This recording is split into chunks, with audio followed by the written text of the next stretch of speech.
Gracias. Sin embargo, qué alegría poder estar aquí después de ese tiempo.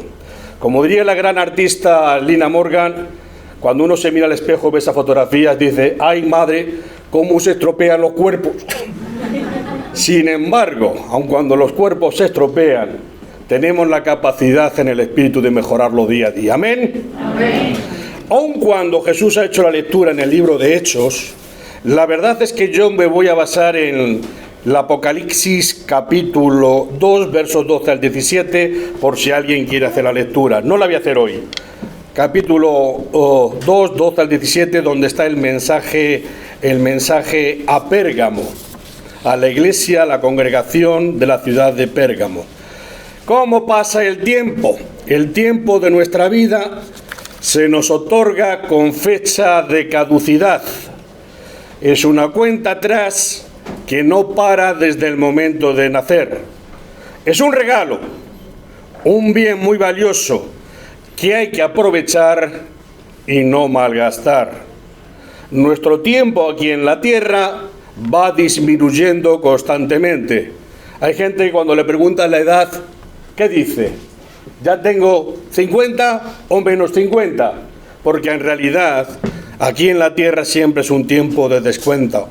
Sin embargo, como he dicho antes, nuestra capacidad, nuestra fe no tiene por qué ir en disminución, sino que puede y debe ir en aumento. Una enfermera australiana, de nombre Brocni, reunió en su libro Los 5 arrepentimientos de los moribundos las confesiones de personas en sus lechos de muerte respecto a lo que hubieran querido o debido hacer o no haber hecho. Algo que llama la atención es que todos los lamentos de los moribundos son de cosas que no hicieron. La gente no se arrepiente de lo que hizo, porque al fin y al cabo todo lo que hacemos en nuestra vida, bueno o malo, nos ayuda a aprender algo. Metemos la pata, la corregimos. Nos equivocamos, enderezamos. Así, al fin y al cabo, es lo que aprendemos de la iglesia de Esmirna. La posibilidad de que en las manos de Dios la vida nos da la oportunidad de enderezar, corregir, sanar nuestras vidas. La gente no se arrepiente de lo que se hizo, pero es común arrepentirse de lo que no hicimos. El principal mensaje en este libro es que todos vamos a morir. Evidentemente no necesitamos de un autor moderno para que nos diga esto, pero sí de que hay algo seguro en esto, y es que si en este momento no nos arrepentimos de algo y tratamos de solucionarlo ahora, y no debemos dejar las cosas para mañana. La Biblia nos habla de no procrastinar. Las decisiones que nos afectan a nuestra vida hay que hacerlas en el momento en que somos conscientes de ellas. Hace 3 semanas estoy en el hospital, en el ascensor, me encuentro con un vecino, la mujer, más o menos de mi apariencia, de mi edad. ¿Subís? No. Ahora la gente no quiere subir en un ascensor con nadie. Me entero 3 semanas después que ha fallecido. No lo sé. Me dicen que del COVID. Era el dueño de un restaurante, algunos están enfermos. También entre los camareros. Hoy estamos, mañana no estamos. Luego el evangelio que predicamos cuando decimos que la gente toma una decisión a favor de Dios, ¿es pertinente? ¿Sí o no? Sí. Este caso no es un caso importante. En el mundo, al fin y al cabo, cada día mueren millones de personas. Pero cuando tenemos un caso concreto, cercano, nos damos cuenta si se hace latente. Por eso la iglesia siempre tiene que estar predicando. Pero, antes de seguir, os diré que el título de esta predicación es No tengáis miedo, número 5. ¿Y por qué? Porque voy a predicar del Apocalipsis. Y el Apocalipsis para los creyentes tiene un mensaje. No tengáis miedo, estáis en mis manos. Amén. Hijos del Señor, no viváis con miedo, porque estáis en mi mano. La gente se arrepiente frente a la muerte. Nadie quiere morir. Cuando estaba visitando a nuestro hermano Francisco, que falleció hace años, y le pregunto al médico, ¿cuánta gente de aquí quiere morir? Me dice, nadie. Llevo muchos años, llevo 20 años, y todavía no he escuchado a ningún anciano decir quiero morirme. Yo sí he escuchado creyentes decir, mi vida, no siendo útil para el Señor, no tiene sentido permanecer. La última que lo oí fue de mi mamá. No quiero vivir así. ¿Por qué? Porque alguien que hace de su vida la llena de sentido, la capacidad de ayudar, de servir a otros, cuando se ve inútil, no quiere vivir porque la vida no tiene sentido. Ojalá hubiera tenido el coraje de hacer lo que realmente quería hacer y no lo que otros esperaban que hiciera. ¿Cuál es el mensaje? Sé fiel a ti mismo. Sé tú mismo. Ojalá hubiera hecho mi voluntad y no estar en función de lo que otros me dicen. No tendría que haber trabajado tanto, sino estar más tiempo con los míos. Tendría que haber tenido el valor de expresar lo que realmente sentía y no haberme mordido la lengua. Habría querido tener más contactos con mis amigos. Todo esto es el relato del testimonio de gente que está a punto de morir. Tenía que haberme dedicado a ser más feliz, en lugar de luchar contra todo. Tenía que haber superado el miedo para afrontar mi vida. Hay mucha gente que no vive por miedo. La gente de este mundo, políticos, religiosos y legalistas, nos dicen, ten miedo. Y esto va en contra del espíritu de la palabra, que dice, no temáis. El miedo mata, el miedo inmoviliza. Sea una enfermedad, sea a un disponer nuestro corazón y abrirlo a una pareja, sea el miedo a predicar, porque la predicación va a conllevar cárcel en muy poco tiempo, en el mundo entero. Cuando Juan y Pedro dicen ante aquel conjunto de políticos, juristas y religiosos, nos es imposible dejar de hablar en el nombre de Cristo, siglo I, tómalo en cuenta en el siglo XXI. Otra frase reveladora de una persona en su lecho de muerte, ahora me doy cuenta que lo único valioso que uno deja al partir son los ejemplos de amor hacia nuestros semejantes. El testimonio de unos y otros corrobora el consejo que tenemos en la palabra de Dios. Lo que va a permanecer, según el apóstol Pablo, en el presente y tiene valor y para la eternidad, ¿qué es? El amor. El amor que recibimos de Dios. Y es un amor que, si recibimos de Dios, corre por nuestro interior y se expresa hacia nuestros semejantes. Cada persona es única. Única en el momento de nacer, única en el momento de morir. El apóstol Juan fue un hombre único. A través del libro de Apocalipsis nos revela una experiencia única, extremadamente importante para él, pero también para nosotros, para los que vivimos ahora, para los que vivieron anteriormente a nosotros y para los que nos sucederán después. Juan, recordad la edad, ya no cumplía los 90, había sido testigo de la vida terrenal de Jesucristo. Ese Jesucristo que todos quisiéramos poder abrazar y estar y recostarnos sobre él como hacía Juan en la intimidad. Fue un hombre próximo a Jesús, íntimo, muy íntimo del Maestro. Ya anciano, dirige su mirada hacia el futuro de la Iglesia. ¿Qué será? ¿Qué será? Su vida no le preocupa lo más mínimo.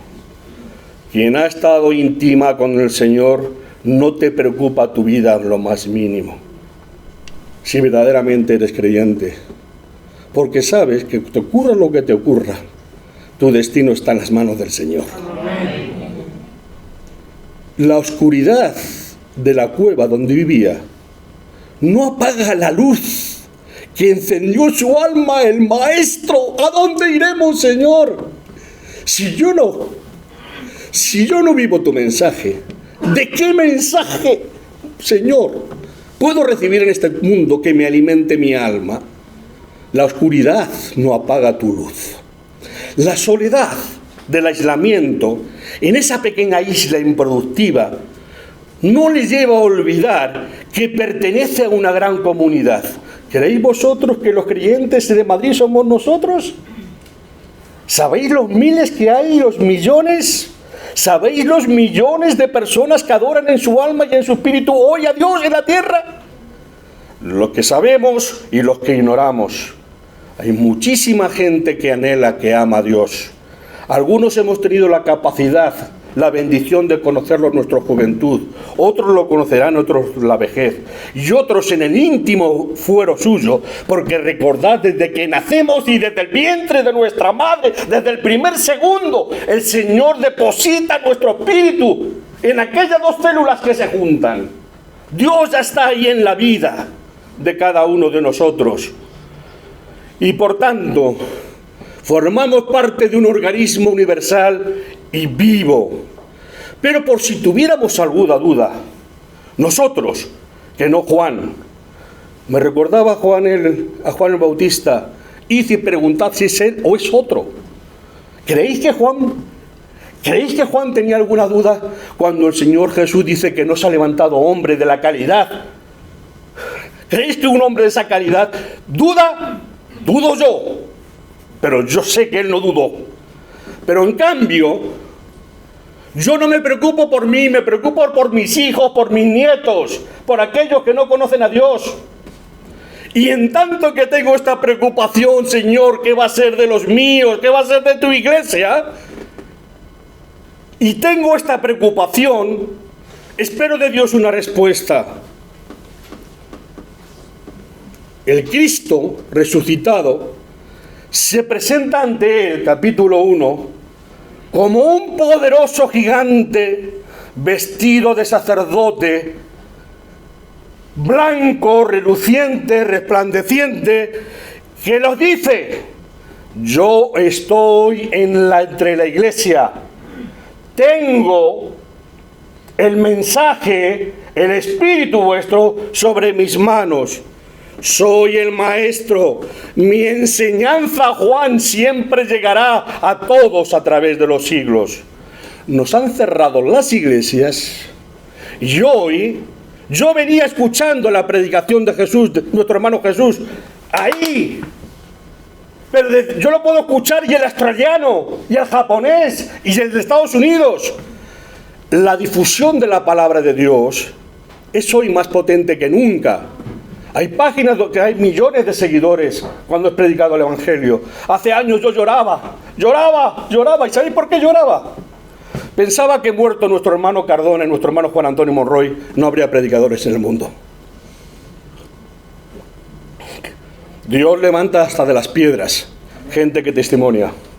Cada uno de nosotros somos mensajeros de la palabra de Dios.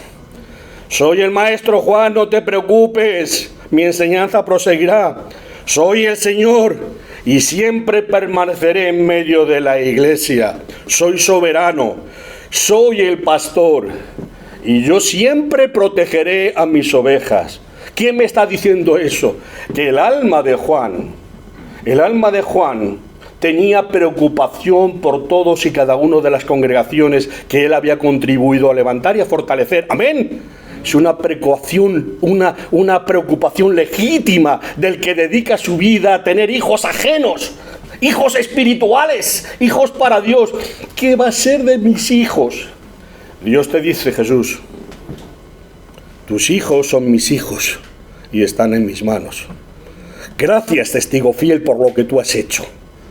Pero yo levantaré cuando tú faltes, cuando cada uno de nosotros faltemos, Dios levantará seguidores, porque el Espíritu de Dios está presente entre nosotros. Amén. Amén. Y será poderoso siempre. Primera de Juan, Apocalipsis, es un capítulo para todos los tiempos. ¿En qué tiempo estamos? En los tiempos de Dios, en los tiempos de su justicia. Tú has sido fiel testigo, pero Juan, hay algo que puedes hacer. Y por eso te envío estas imágenes, para que tú las traduzcas a un lenguaje inteligible para ellos. Recuérdales a los que me aman que deben permanecer así siempre, fieles, fuertes. Recuérdales que la victoria está de nuestro lado, de los que me siguen, de los que creen en mí. Aunque ahora tú, mis hijos, experimenten en algunos momentos, en muchos, la falta de la plenitud de esa victoria. Señor, ¿cuándo? ¿Cuándo? Es un clamor. ¿Cuándo dejaremos de sufrir en tu nombre? Y Dios nos dice, el sufrimiento es una bendición cuando es en mi nombre, porque eso te ayuda a ser mejor persona, ayuda a ratificar que tu fe es genuina. En los cielos y en la tierra, la voluntad de Dios prevalecerá por la eternidad. En el capítulo 1 de Apocalipsis nos afirma, Cristo nos amó, nos ama, nos lavó, nos lava, nos hace reyes y sacerdotes para Dios. No sé cómo te sientes esta mañana, pero quiero recordarte lo que el Espíritu recuerda a Juan en el capítulo 1 de Apocalipsis. Eres un rey, eres una reina y un sacerdote. ¿Cómo te sientes? Te digo, no tienes derecho en el nombre de Cristo a sentirte menos que esto. Rey y sacerdote. ¿Lo te sientes así? Dítelo, por favor, a ti mismo. Soy la reina del Señor. Soy el rey para el Señor. ¿Te sientes así? El Espíritu no te lo hace sentir. Eres una reina, una princesa, un príncipe, un rey para Dios. ¿Qué más podemos pedir? Hijo, no sirves para nada. Para ti, mamá, quizás no. Para Dios soy todo, si creo en Él. Amén. Amén. Hay padres que humillan a los hijos, pero el Padre Celestial no nos humilla nunca. Nos sube nuestra estima, nuestra autoestima, y nos dice que eres mi rey, mi reina, mi sacerdote. En la tierra nos pisotean, nos diferenciamos por género, situación económica, social, inteligencia, pero Dios nos distingue en el Espíritu. Aquellos que han confesado en su nombre. Somos reyes y somos sacerdotes. Y te dice más, vendré a recogeros y todo el mundo lo verá. Algunos se irán, otros se quedarán. Hay una película por ahí que vi que desaparecían en esa última venida. Dios vendrá y todos serán testigos de si hemos sido fieles hijos de Dios. Su mensaje es claro y rotundo. Versos 17 al 19. No temáis, yo soy el primero y el último. El que os creé, el que os redimí y el que permaneceré eternamente con vosotros. Estoy vivo. Sigo vivo. Y tengo las llaves de la vida y de la muerte. El único. Ahí no podremos avisar a Carlos, que no podemos abrir la puerta. Como cristianos sí podemos avisarle, porque es testimonio de esta misma fe. Y él nos recordará que el que tiene las llaves de la eternidad es Cristo nuestro Señor. Amén. Escribe las cosas que son y las que han de ser. ¿Qué será? ¿Qué será? La palabra de Dios nos dice que Dios tiene la victoria, que esa victoria ya ha sido escrita en los cielos, que nuestro nombre está escrito en los cielos y que viviremos en la eternidad con Él. Me falta la predicación, pero yo creo que ya he acabado. ¿Sigo predicando? Ciudad de Pérgamo. Cada iglesia tiene una personalidad, unas características propias de una época, de sus circunstancias, de su esfuerzo, de su fortaleza, de su testimonio. A la muerte del gran Alejandro Magno, según dice la historia, porque toda esta gente que hicieron reinos a base de la muerte de seres, no sé si pueden llamarse grandes. Grande se puede llamar nuestro Señor, que la única sangre que derramó fue la suya. Incluso hasta cuando Pedro tuvo la tentación que cortó una oreja y sangró, se la pegó. Pedro, por ahí no es el camino nuestro. Por ahí no es el camino. La conquista no es con espada. La espada que mata, que quita vidas. Pérgamo se convirtió en la capital de la provincia de Asia. Su posición geográfica hacía de Pérgamo una ciudad impresionante.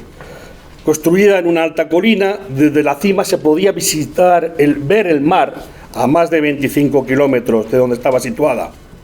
Pérgamo no tenía la importancia comercial que tenía Éfeso, recordáis de la vez pasada, o de Esmirna, que era un lugar que estaba en la carretera de pasos, pero como centro cultural sobrepasaba a ambas. Era famosa su biblioteca, que contenía más de 200.000 rollos de pergaminos. Solo era superada por la biblioteca en Egipto, la de Alejandría. La palabra pergamino se deriva de Pérgamo, en la ciudad de Pérgamo. Y durante muchos siglos, los antiguos rollos, los antepasados de los libros, se escribían no en pergaminos, sino en papiros. Papiros, sabéis que son hojas hechas de la médula de unos juncos grandes que se crían a las orillas del río Nilo. Se extraía la médula, se cortaba en tiras, se prensaba, se entrelazaban, se suavizaba y así se hacía alguno parecido a un papel de estraza, que era lo que se usaba para escribir. Pero hubo ahí una cosa rara, hubo ahí un conflicto entre Pérgamo y Alejandría, y los eruditos de Pérgamo tuvieron que inventar el pergamino. ¿Cómo se hace el pergamino? Pues de la piel de animales. Una piel de animales, especialmente de oveja y cabra. La piel es gruesa, pero se divide. Yo trabajé cuando era joven con máquinas que dividían las pieles, las pasabas y te dejaban una piel gruesa en láminas de piel, y sobre ellas se escribía. De hecho, con el tiempo, el pergamino se convirtió en algo mucho mejor y más duradero que el papiro de Egipto. Pérgamo también era un gran centro religioso.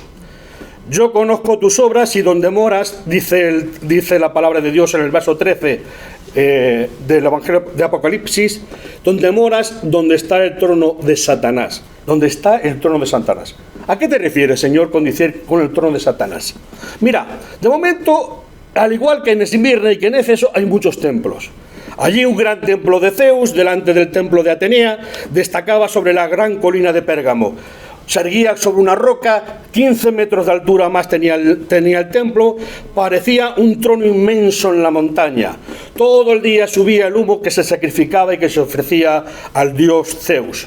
Pérgamo estaba especialmente conectada con el culto al dios Esculapio, hasta tal punto que se le conocía a Esculapio como el dios pergamino. Cuando el famoso médico nacido en Pérgamo, Galeno, que vivió en el segundo siglo de nuestra era, año 130 al 200, menciona las invocaciones populares, dice que la gente juraba corrientemente por Diana de los Efesios, ¿acordáis? Artemisa, la diosa de Diana, o bien por Apolo en Delfos, o bien por Esculapio de Pérgamo. Esculapio era el dios de la sanidad. Tenía una vara que tenía el poder de curar todas las enfermedades. El emblema de Esculapio, que lo veréis en las farmacias y en los médicos, era una serpiente alrededor de una gran vara, que sigue usando en los emblemas médicos y farmacéuticos hoy en día. Sus templos eran la versión primitiva de los hospitales que conocemos hoy día. La gente acudía en multitudes a Pérgamo en alivio para sus enfermedades. Se le ha llamado a Pérgamo la Lourdes del mundo antiguo. En la labor de la sanidad era participada por sacerdotes y médicos. Conozco donde moras, trono de Satanás. Al igual que en Éfeso, al igual que en Esmirna, los templos paganos abundaban en la ciudad de Pérgamo. ¿Cómo era la vida de los cristianos en lugares donde había una religiosidad externa tan abundante? ¿Fácil o difícil? ¿Qué pensáis? Era el centro del culto a César para toda la provincia. Es la razón por la que Pérgamo era la sede de Satanás. ¿Por qué? Era el lugar en el que se obligaba a las personas bajo pena de muerte a reconocer al César como único Señor. Algo que como cristiano uno no podía confesar jamás. Insisto, el lugar de toda Asia donde se obligaba bajo juramento a reconocer que César era el único Dios, único Señor. No podía ser un lugar que sirviera más a los intereses de Satanás. Yo conozco tus obras, donde moras, donde está el trono de Satanás. Los gobernantes romanos se dividían en dos clases. Las que tenían el ius gladi, traducido el derecho de la espada, y las que no lo tenían. Los gobernantes provinciales con derecho de espada tenían poder para imponer condenas capitales y corporales dentro del ejercicio de su jurisdicción criminal. Su decisión era una decisión de ejecución que se realizaba inmediatamente. El procónsul que tenía el cuartel general de Pérgamo tenía el ius gladi o el derecho de Pérgamo, el derecho de espada, y en cualquier momento podía usarlo contra los cristianos. Esta carta recuerda a los cristianos que no olviden que la última palabra la tiene siempre el Cristo resucitado. Somos presos de injusticias. ¿Qué dice Jesús en el Sermón del Monte? ¿Qué dice? Bienaventurados cuando seáis perseguidos por mi causa, injustamente o no. Esta era una realidad que vivían los cristianos en Pérgamo. Y Cristo nos recuerda que Cristo es el que tiene la verdadera espada de doble filo. ¿Por qué? Porque Dios es el juez supremo. Al fin y al cabo, a Jesús no le condenaron a la muerte. ¿Y qué ocurrió? Que nuestro Señor resucitó, diciendo la justicia de este mundo es injusta. Y mi Padre, el juez justo, me ha levantado de entre los muertos, invalidando la sentencia de los hombres. ¿Amén? Amén. Nos está diciendo, en el mundo habrá aflicción, en el mundo sufriréis injusticias, pero recordad, hijos míos, que estáis en victoria y que la palabra la tiene el Dios justo. Y esto no es metafórico, no es metafórico, puede ser realidad. Y de hecho es realidad en muchos lugares del mundo. Ayer, hoy y mañana. El que tiene, escribe el ángel de la iglesia en Pérgamo, el que tiene la espada aguda de dos filos, dice esto: el poder de Roma podía ser un poder usado temporalmente por Satanás.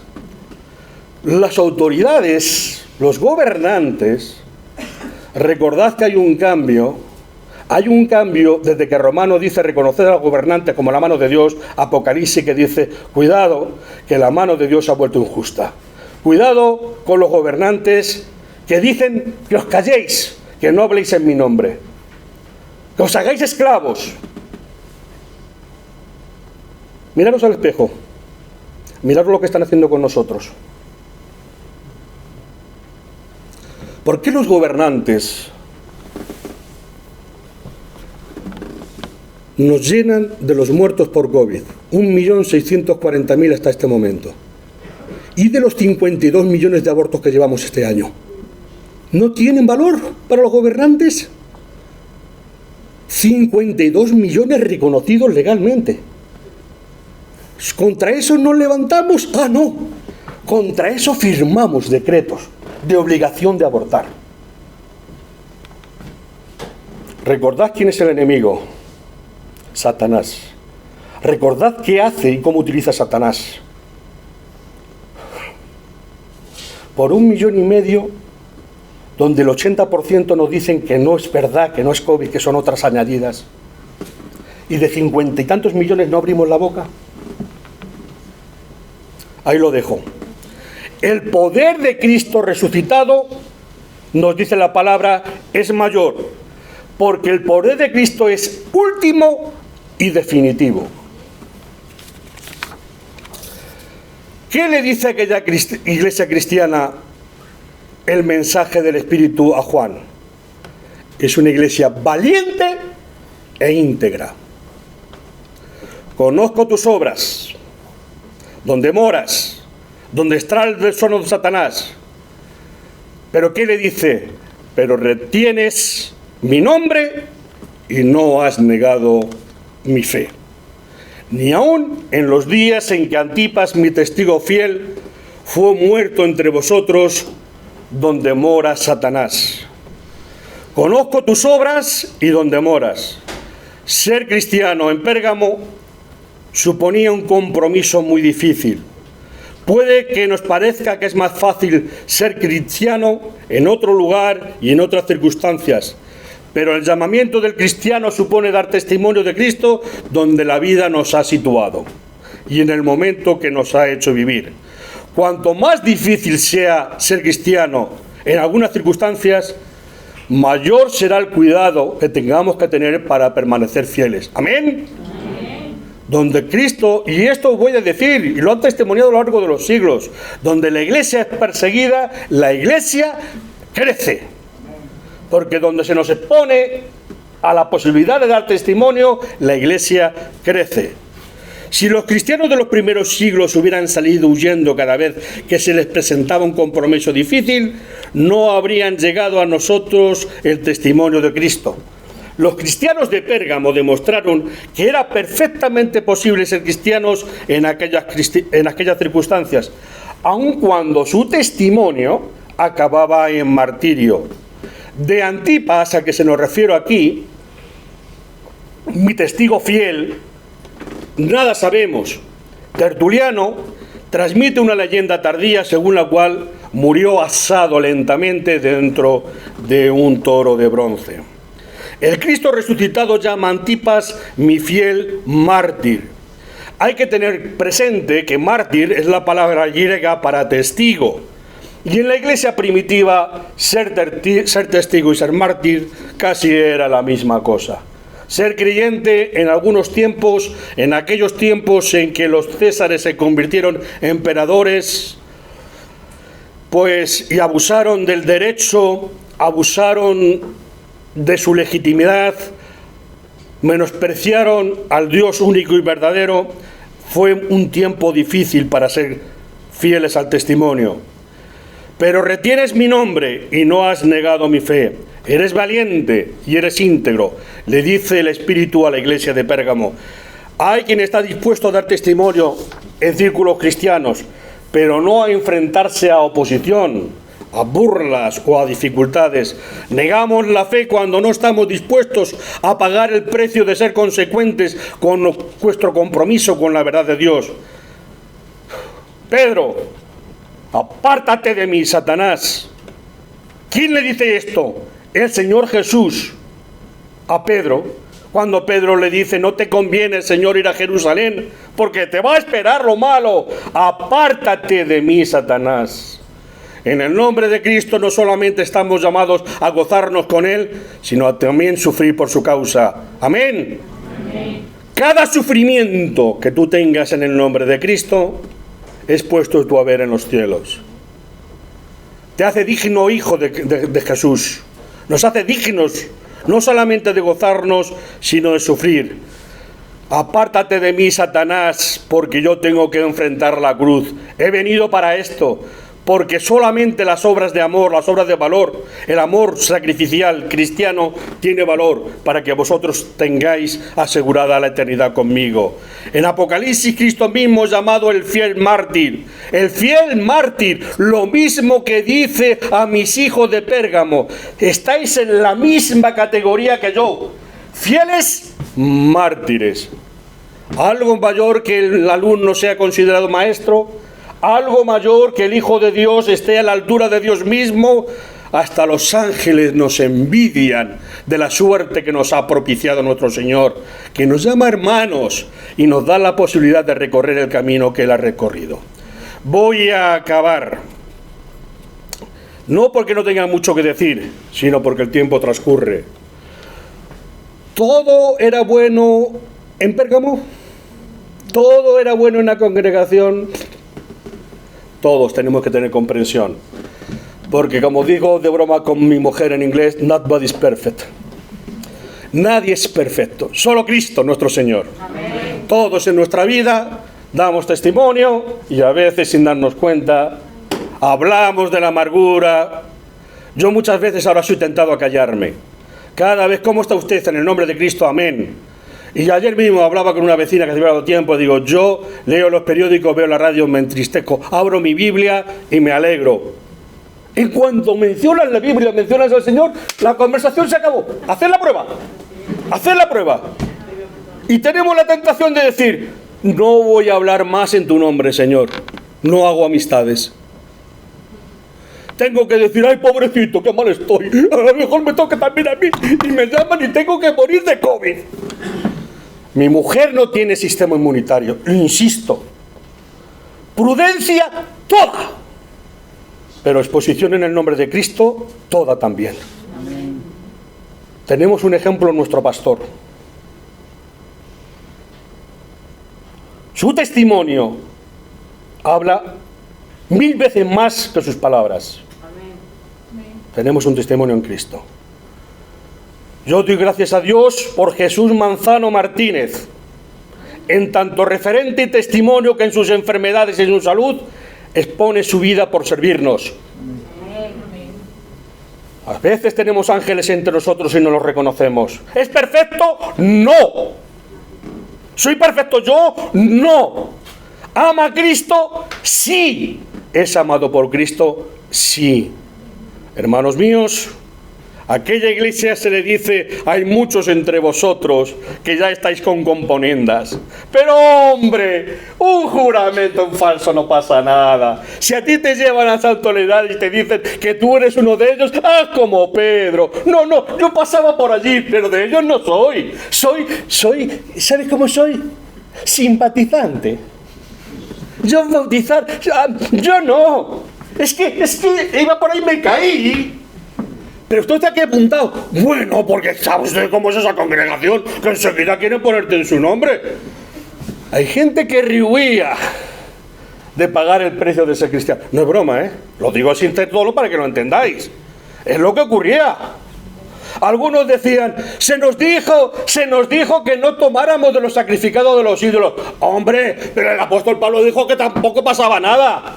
Total, al fin y al cabo, él dijo que yo no me puedo separar del mundo. Me remito a la predicación del domingo del llamamiento a ser santos, al cual estamos sacudidos todos y cada uno de nosotros. Somos santos porque debemos ser diferentes, y si no vemos la diferencia es porque no hemos conocido a Cristo. Primero, tú tienes que ser valiente, no tienes que tener temor. En una época que se nos infunde temor, tienes que decir, yo sé que si este cuerpo se deshiciere, tengo de Dios construida un habitáculo en los cielos. ¿Amén? Amén. Salid de en medio de ellos, pero salid de en medio de ellos para no comportarte como ellos. Oye, hay gente en el mundo que podemos aprender mucho, mucho de lo bueno, pero se supone que la espiritualidad, el conocimiento de Cristo lo llevamos nosotros, y nosotros no estamos diciendo ni menospreciando a nadie, estamos diciendo que lo único que tiene valor y valor eterno es el conocimiento y la obediencia a Cristo aquí en la tierra. Amén. Por eso Pablo dice, por si yo me llevo bien con todo el mundo, pero si me llevo bien con todo el mundo es para salvarles. Aunque creamos que estamos muy calladitos cuando nos testimoniamos. Qué majos somos, como me decía un jefe mío, qué bueno eres, Juan. Eres magnífico, contigo eres, qué enrollado eres. Pero cuando hablas de Cristo... Pero, chico, si soy un enrollado y te molesta hablar de Cristo, no me interesa ser enrollado contigo. No me interesa caerte bien, no me interesa que seas simpático. Rosa, que es una persona simpática. Si todo lo que puede dar a ofrecer a otros simpatía y no ofrece la oportunidad del testimonio como cristiana, ¿de qué le sirve la simpatía a los demás en cuanto a vivir la eternidad con Cristo? Nada. Pasárselo bien en el chascarrillo del momento. Pero de verdad que a veces Jesús y yo le acompañé una vez en Guadarrama y nos otorgaron el papel de distraer a a distraer. Y Jesús lo predicaba el domingo. Nosotros no venimos a distraer a los enfermos, venimos a decirles, a darles lo que es propio nuestro, el consuelo en nombre de Jesucristo nuestro Señor. Amén. Amén. Que pongan su alma su decisión, si no lo han hecho ya, en el nombre de Cristo, no de entretenedores de la vida. Bueno, hermanos, acabo. Dice la palabra de Dios que aquel Pedro y Juan, en nombre de las autoridades, querían silenciar la voz de Dios, ocultar la información de su presencia en la historia. Fijaros que en España, dos anécdotas, se reemplaza la fiesta navideña por fiestas paganas. Cada día la fiesta de Navidad son menos fiestas religiosas. En el Parlamento Europeo se prohíbe la exhibición de un Belén para no herir sensibilidades. Hermanos, una Europa que nació, una América que nació con base religiosa cristiana, está a marchas forzadas ocultando al referente de la historia de nuestro Señor Jesús. ¿Hasta dónde llegarán los políticos de este siglo con sus actitudes de incredulidad y falta de fe? A los apóstoles Pedro y Juan les amenazaron: de aquí en adelante no habléis en este nombre. Y llamándoles, les intimaron que en ninguna manera hablasen ni enseñasen en el nombre de Jesús. Mas Pedro y Juan respondieron diciéndoles: juzgad si es justo delante de Dios obedecer a vosotros antes que a Dios. Porque no podemos dejar de decir lo que hemos visto y lo que hemos oído. Y el mensaje de la iglesia es: hermanos, el que tiene oídos para oír, que oiga. Felices Navidades a todos, sobre todo porque la Navidad es cuando Cristo ha nacido en nuestro corazón. Vivimos en una Navidad permanente en Cristo y sabemos, y os ruego, que cuando llegue el momento de ser valientes, no olvidéis este mensaje poderoso del Espíritu a la Iglesia: yo te tengo en mis manos y tú eres el testigo fiel que espero que seas cuando el momento te toque. Amén. Y ese momento va a llegar. Amén. Cristo nos ama. Amén. Y lo que vamos a hacer ahora es una declaración de amor. Y lo que vamos a hacer nosotros es una declaración de respuesta obediente a ese amor. Amén. Nosotros también te amamos, Señor. Amén. Te amamos entrañablemente. Te damos gracias por Juan, que escribió esto para nuestro consuelo. Te damos gracias por los servidores que en tu nombre nos sirven hoy. Amén. Y te damos gracias por el Espíritu Santo que has puesto en nuestro corazón y en el de millones de seres humanos que no doblan sus rodillas ante los siervos de Satanás, sino ante los siervos del Señor. Amén. Amén.